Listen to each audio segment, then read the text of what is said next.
Hello friends. आज का dictation जो है वो एसएससी स्टेनोग्राफर के स्किल टेस्ट 2024 में जो 3 जनवरी को संपन्न कराए गए थे में बोला गया था। यह डिक्टेशन 100 शब्द प्रति मिनट की गति से होने वाला है, जिसको आपको लिखना है, पढ़ना है, ट्रांसक्राइब करना है और साथ में इसे मिलान करना है कि आपकी कितनी गलतियाँ बन रही हैं। और अगर आपको यह डिक्टेशन पसंद आए तो वीडियो को लाइक ज़रूर करें और चैनल को सब्सक्राइब कर लें ताकि भविष्य में अपलोड करने वाले डिक्टेशन आपको मिल सकें। तो ज़्यादा समय ना लेते हुए डिक्टेशन स्टार्ट करते हैं। डिक्टेशन स्टार्ट होगा 5 सेकेंड के बाद।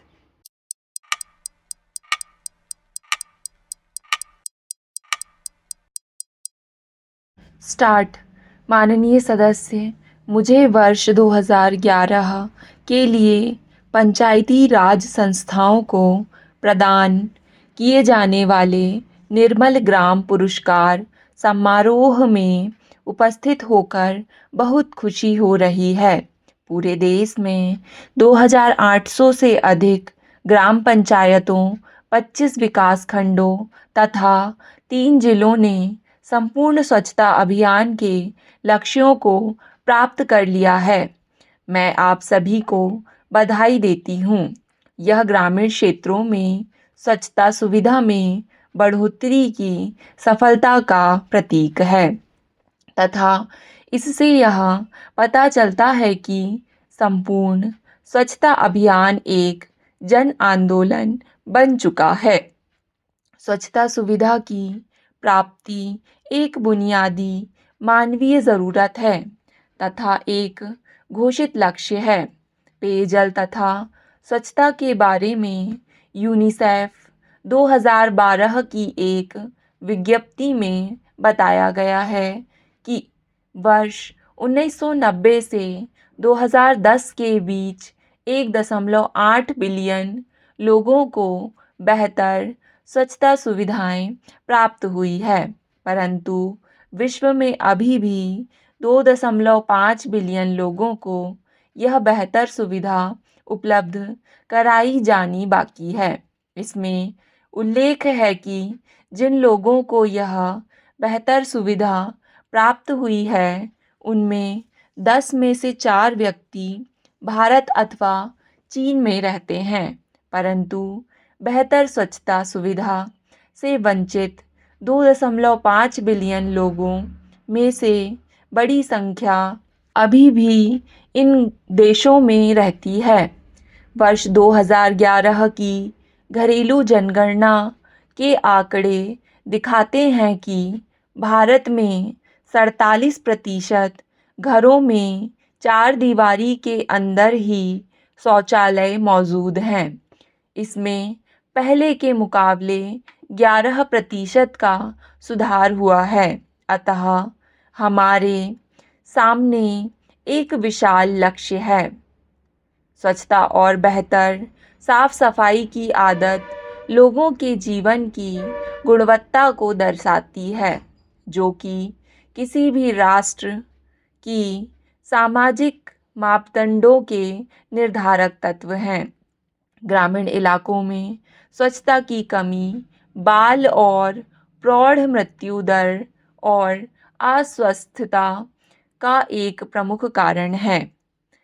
पीने का गंदा पानी और साफ सफाई की अपर्याप्त सुविधाएं डायरिया, पोलियो, टाइफाइड जैसी बहुत सी बीमारियों के प्रमुख कारण हैं। ऐसी बीमारियों के बार बार होने से कार्य दिवसों का अप्रत्यक्ष नुकसान होता है और परिवार तथा देश को इसके परिणाम स्वरूप बहुत आर्थिक नुकसान होता है। बापूजी लोगों द्वारा स्वच्छता के नियम के अनुपालन को उच्च प्राथमिकता देते थे, जिसके लिए साफ सफाई को सख्ती से अपनाने तथा लोगों के पूर्ण और स्वैच्छिक सहयोग की ज़रूरत होती है। इसके अलावा गांधी जी का मानना था कि भारत गांवों में बसता है और गांव ही हमारे देश की प्रमुख सामाजिक, आर्थिक और राजनीतिक इकाई हैं। वह हमेशा देश की ग्रामीण अर्थव्यवस्था को विकसित करने की वकालत किया करते थे। आज देश में लगभग 6 लाख से अधिक गांव हैं और हमारी लगभग 67% आबादी ग्रामीण इलाकों में रहती है। हमारे गांवों की तरक्की ही उनमें रह रहे करोड़ों लोगों की तरक्की है। गांवों को स्वच्छता सुविधा प्रदान करने के बापू के प्रिय सपने को साकार करने में देश को सहायता मिलेगी। पेयजल और स्वच्छता मंत्रालय को एक पूर्ण मंत्रालय का दर्जा प्रदान किया गया है। इसमें स्वच्छता संबंधी मुद्दों को न केवल अधिक प्राथमिकता मिलेगी बल्कि नियोजन और समुचित कार्यान्वयन पर ध्यान केंद्रित किया जा सकेगा। व्यक्तिगत स्वच्छता और साफ सफाई से रहने की आदत बहुत ज़रूरी है। प्रत्येक बच्चे को बचपन से ही इस आदत को अपनाना चाहिए। इस दिशा में एक अच्छा कदम है कि संपूर्ण स्वच्छता के अभियान के अंतर्गत ग्रामीण स्कूलों और आंगनबाड़ियों को 100% सुविधा प्रदान करने पर बल दिया गया है। स्वच्छता और साफ सफाई के संदेश फैलाने के लिए स्कूल शुरुआती और सही स्थान है और हमारे प्राथमिक स्कूलों में स्वच्छता के बारे में पढ़ाया जाना चाहिए। बच्चे इस संदेश को स्कूलों से घर ले जाएंगे। यह सभी जानते हैं कि स्वच्छता महिलाओं की गरिमा, स्वास्थ्य और सुरक्षा पर प्रभाव पड़ता है। इन्हें इसका सबसे ज़्यादा लाभ होता है और इसलिए वे देश भर में स्वच्छता अभियान को प्रमुख प्रेरक ही सकती हैं।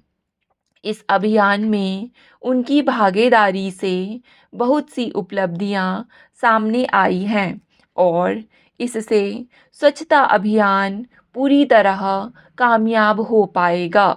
गृहिणी से लेकर समाज में स्थिरता प्रदान करने वाले स्तंभ तथा महिलाओं की भूमिका बहुआयामी है और उनमें राष्ट्र के आर्थिक कल्याण में योगदान देने की महत्वपूर्ण क्षमता है।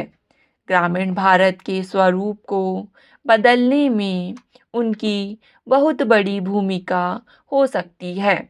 मैं यह उल्लेख करना चाहूँगी कि कोई भी गांव केवल शौचालयों और स्वच्छता ढांचों के निर्माण से ही संपूर्ण स्वच्छता प्राप्त नहीं करता है। कूड़े कचरे को लाने, ले जाने और उसके समुचित निपटान की व्यवस्था, उसके दोबारा से प्रयोग में लाना, उसे अलग अलग करना और उसका वर्गीकरण करना बहुत ज़रूरी है। इस संदर्भ में मुझे खुशी है कि मंत्रालय ने संपूर्ण स्वच्छता अभियान के हिस्से के तौर पर ठोस और द्रव अपशिष्ट को शामिल किया है। परिशोधित कूड़े को कृषि उत्पादकता बढ़ाने और खाना बनाने के लिए गैस के रूप में प्रयोग किया जाता है। इसके अलावा अपशिष्ट प्रबंधन से पर्यावरण को साफ रखने में मदद मिलती है। मेरा मानना है कि 100% स्वच्छता सुविधा प्रदान करने के बाद भी हमारा कार्य पूरा नहीं हो जाएगा। इसके बाद यह सुनिश्चित करना होगा कि शौचालय चालू रहे तथा लोग उन्हें प्रयोग करते रहें। नई प्रौद्योगिकियों पर निरंतर ध्यान देने की ज़रूरत होगी, जिससे शौचालय बेहतर ढंग से और कम पानी के उपयोग से कार्य कर सकें। यह आवश्यक है कि ग्रामीण समुदायों को प्रयोक्ता की पसंद के अनुसार तकनीकी विकल्पों की जानकारी दी जाए। ज़मीनी स्तर पर स्वच्छता संबंधी अच्छी आदतों को प्रोत्साहित करने के प्रयास जारी रहने चाहिए।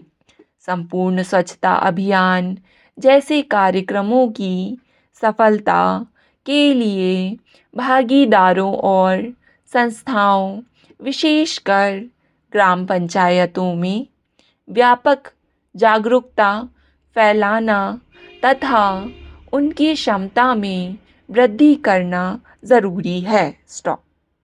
डिक्टेशन पसंद आए तो वीडियो को लाइक तथा चैनल को सब्सक्राइब कर लें। धन्यवाद।